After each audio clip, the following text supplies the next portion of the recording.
jadi ini adalah retouch ya, Sprite S1 ya. Ini yang tipe S1 ya.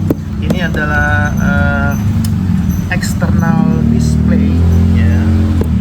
Ya semacam tablet begitulah ya, yang nanti bisa dipasang di berbagai jenis motor. Fungsinya di sini bisa untuk navigasi ya, GPS ya. Kemudian nanti kalau di pairing sama HP, maka dia bisa fungsi sebagai maps, pemetaannya, petunjuk jalan. Nah, selain itu ya, banyak fungsi lainnya juga di sini ya. Kalau S1 ini ya, selain dia tahan air, kemudian dia juga nanti itu fiturnya macam-macam ya. Bisa berfungsi sebagai dashcam juga karena dia ada kamera depan belakang di sini ya.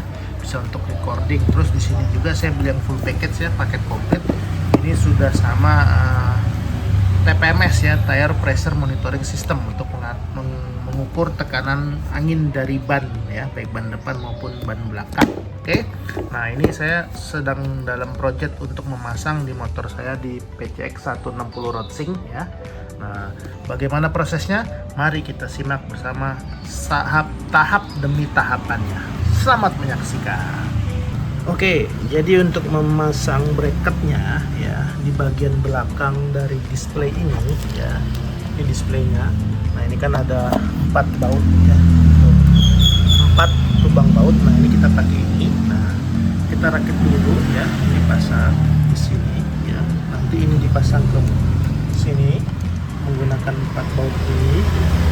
Nanti ini ya, penyangga display ini dipasangkan lagi ke sini nih. Nah, ini nanti disesuaikan nih teman-teman dengan stang ya, holdernya. Nah, dia memberikan macam-macam adapter nih, ada yang kecil ya, kemudian ada yang agak besar. Nah, ini ada yang cuman tipis. Nah, saya pakai yang ini nih ya. Nah, nanti ini kemudian di sini nih, ini pasang nanti di sini ya, di baut. Kemudian nanti ini yang ke holder. Nah, untuk holdernya PCX Racing saya, nah ini saya pakai holder yang ini ya teman-teman. Nah, ini cukup bagus nih ya. Ini saya beli di Shopee ya. Nah, jadi nanti di sini nih. Nah, cuman permasalahannya karena stang PCX 160 Racing ini sudah menggunakan cover, maka untuk perkabelan nanti perlu kita akalin nih ya. Entah membolongi di sisi sini ya. Nanti saya coba akalin dulu. Sementara saya lagi tes fitting dulu. Nah, jadi nanti dipasang di sini tadi ya, bracket holder yang ini ya. Nah, nanti berdiri di sini. Nah, ya. Jadi memang challenge-nya di sini adalah bagaimana jalur perkabelannya, karena kalau kita lihat di sini, nah ini ya. Nah, kabel 3 ini nanti harus lewat dalam ya. Ini nanti masuk ke dalam, ke bawah. Nah, baru kita koneksikan ke bagian powernya ya. Begitu, teman-teman. Oke, saya coba lanjut fitting dulu ya.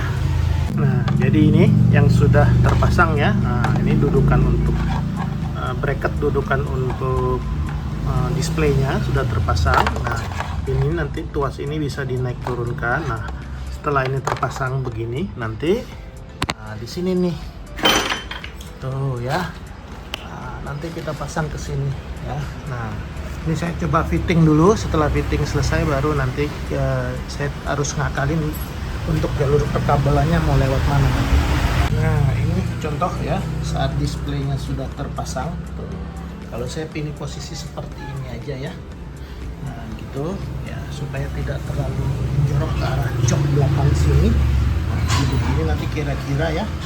Nah, sekarang PR berikutnya adalah bagaimana perkabelan ini ya. Ini bisa masuk ke dalam stang ya. Nah, nanti ini saya buang nih holder. Terus TPMS ini saya buang, saya ganti semua nanti ya. Nah, mungkin nanti saya akan melubangi di bagian sini ya, bawah sini ya, untuk masuk 3 kabel ini ya. Ini kan ada kabel power sama kabel kamera nih. Nah, itu challenge-nya ya kalau dipasang di PCX 160 Racing ya. Jalur kabel ini tidak mungkin juga kan kalau keluar lewat sini mana jelek ya. Jadi biar masuk ke dalam, nanti mungkin ini saya akan bor ya. Jadi supaya kabelnya rapih masuk ke dalam cover stangnya. Oke, kita lanjut prosesnya. Nah, untuk covernya ya, tutupnya ini saya coak sedikit di sini ya. Nah, ini supaya ketiga kabel ini nanti bisa melewati ya, karena kalau tidak dia akan terlalu mepet nanti di bawah sini ya. Jadi kita kasih celah untuk lewat kabel. Tinggal sekarang saya lagi nyari-nyari rute untuk kabelnya supaya bisa masuk ke dalam nih. Oke, jadi inilah setelah terpasang ya. Jadi saya pasangnya seperti ini. Ya, ini menggunakan bracket gantungan ya, bisa untuk HP dan juga barang. Ya, linknya silahkan nanti lihat di deskripsi ya untuk produknya. Oke, nah ini jadinya tadi saya bolongin situ, kabelnya nanti masuk ke sini. Tadi saya buka cover ini ya. Kemudian nanti kabelnya ke bawah. Nah, nanti PR selanjutnya adalah kita harus buka depan ini ya. Kita bongkar semua.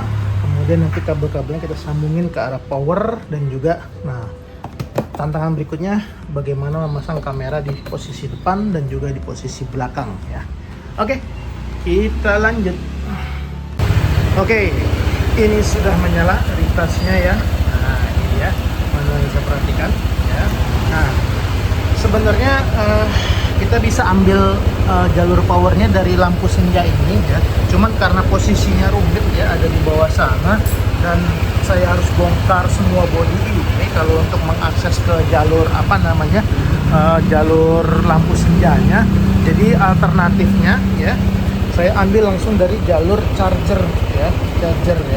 Tuh, jadi sama aja di sini juga 12 volt. Tadi saya sudah ukur menggunakan multitester ya. Jadi sudah diukur menggunakan multitester, kok tegangannya sama dan ini terbukti nyala. Jadi lebih gampang karena aksesnya kalau ke sumber soket untuk charger HP ya, ini gampang aksesnya ya, tidak perlu harus membuka seluruh full body ini ya. Karena untuk membuka bodi depan untuk mengakses jalur lampu PCX 160 Roach ini harus membuka bodi belakang. Saya sudah cari-cari tadi tutorialnya, tidak bisa cuma bagian depan aja ya, karena rumit nih untuk cover. Jadi saya ambil dari soket ini aja ya. Oke, kita lanjut ke proses berikutnya, yaitu ngakalin gimana posisi kamera depan dan belakang. Ya, akhirnya terpasang juga untuk dashcam bagian depan ya. Saya pasang di sini jadinya ya, di bawah sini ya. Oke, jadi kira-kira seperti ini penampakannya. Sementara untuk yang bagian belakang, nah ini ya saya taruh di atas ini ya, di atas spakbor. Di bawahnya cat eye ya, reflektor ini. Nah ini kira-kira begini ya. Jadi kalau di PCX saya pasangnya seperti itu teman-teman. Oke, nanti lanjut kita review retouch spread S1 ini ya. Lanjut. Oke, akhirnya untuk TPMS-nya ya, sensor tekanan ban ini sudah terbaca dan terpasang. Memang ini agak sedikit tricky ya. Jadi untuk sensor tekanan bannya ini ya, untuk pairing depan belakang ini agak sedikit repot ya. Nah, ini agak sedikit rumit memang ya.